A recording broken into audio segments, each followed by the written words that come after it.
নমস্কার বন্ধুরা, আপনাদের প্রত্যেককে স্বাগত জানাই আপনাদের চ্যানেল বর্তমান রাজনীতিতে। বন্ধুরা, আপনারা জানেন সম্প্রতি কাশ্মীরের পেহেলগাঁওয়ে ঘটে যাওয়া যে জঙ্গি আক্রমণ, যে নৃশংস, যে নিন্দনীয়, যে ঘৃণ্য আক্রমণ, তার প্রতিবাদে এবং প্রতিরোধে কিন্তু গোটা ভারত অর্থাৎ ভারতবাসী কিন্তু ক্রোধে, রাগে, ঘৃণায় কিন্তু ফুঁসছে এবং তারা কিন্তু অধীর আগ্রহে বসে রয়েছে কবে ভারত সরকার এর যোগ্য জবাব দিবে।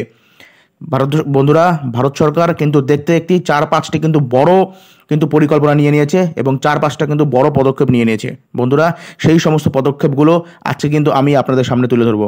বন্ধুরা, প্রথমেই যে বড় পদক্ষেপটা ভারতবর্ষ অর্থাৎ ভারত সরকার নিয়েছে সেটা হচ্ছে ইন্দুস ওয়াটার ট্রিটি অর্থাৎ সিন্ধু নদীর যে চুক্তি সেটা কিন্তু ক্যান্সেল করে দিয়েছে। যেই চুক্তিটা বন্ধুরা স্বাক্ষরিত হয়েছিল 1960 সালে। বন্ধুরা, এই পেহেলগাঁও আক্রমণের আগেও পাকিস্তান কিন্তু ভারতে নানা রকম নিন্দনীয় নৃশংস আক্রমণ এনেছে, তখনও কিন্তু ভারত সরকার কিন্তু এই ইন্দুস ওয়াটার ট্রিটি কিন্তু ক্যান্সেল করেনি। কিন্তু এবার কিন্তু ভারত সরকার এত বড় পদক্ষেপ নিল অর্থাৎ ইন্দুস ওয়াটার ট্রিটি কিন্তু তারা ক্যান্সেল করে দিল। বন্ধুরা, আপনারা জানেন যে এই ইন্দুস নদী এটা কিন্তু পুরো পাকিস্তানের কিন্তু লাইফলাইন।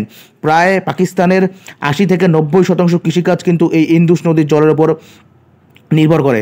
বন্ধুরা, আপনারা জানেন এই ইন্দুস নদীর যে 4-5টে শাখা ঝিলাম, চিনাব, রাবি, বিয়াস, সাতলুজ, এগুলোরও জল কিন্তু পাকিস্তান কিন্তু ব্যাপকভাবে কিন্তু তারা ব্যবহার করে এবং এই যে টিটি, এই যে সন্ধিটা ক্যান্সেল, এটা কিন্তু পাকিস্তানকে কিন্তু বিশাল বড় একটা ধাক্কা দেবে এবং এই যে ইন্দুস নদীর যে ক্যান্সেল হওয়াটা এটা পাকিস্তানকে কতটা ক্ষতি করতে পারে আপনারা কিন্তু বন্ধুরা আন্দাজ করতে পারেন।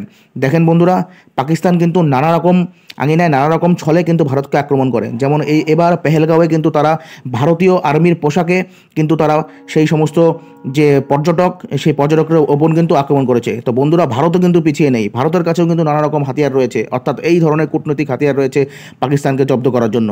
বন্ধুরা, পাকিস্তানের কিন্তু মূল উদ্দেশ্য এই যে কাশ্মীরে কিন্তু আপনারা জানেন ভোট কিন্তু অত্যন্ত সুশৃঙ্খলভাবে, শান্তভাবে হয়েছে।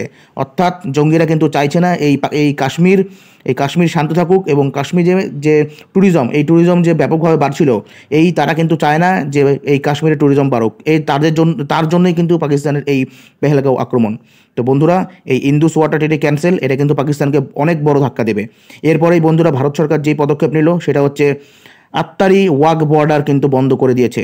বন্ধুরা, আপনারা জানেন এটা কিন্তু ভারতের অমৃতসর এবং লাহোরকে কিন্তু কানেক্ট করতো এবং এখান দিয়েই কিন্তু ভারত থেকে পাকিস্তান এবং পাকিস্তান থেকে ভারতে কিছু পরিমাণ কিন্তু যে জিনিসপত্র সেগুলো কিন্তু আদান প্রদান হতো। এবার কিন্তু সেটাও কিন্তু বন্ধ করে দিল বন্ধুরা ভারত সরকার।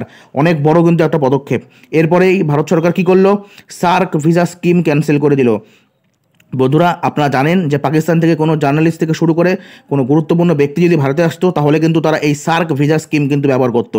ধরুন কোনো খেলা হচ্ছে, ক্রিকেট খেলা থেকে শুরু করে নানা রকম কোনো গুরুত্বপূর্ণ কার্যক্রম থাকলে পাকিস্তানের কোনো জার্নালিস্ট যারা আসতেন তারা কিন্তু এই সার্ক ভিসা স্কিম ব্যবহার করে আসতেন। এবার কিন্তু ভারত সরকার এটাও ক্যান্সেল করে দিল এবং বর্তমানে ভারতের যেই সমস্ত পাকিস্তানিরা জার্নালিস্ট আছে এবং পাকিস্তানের যেই সমস্ত মানুষ আছে তাদের কিন্তু ভারত কিন্তু বলে দিল 48 ঘন্টার মধ্যে ভারত থেকে বেরিয়ে যেতে।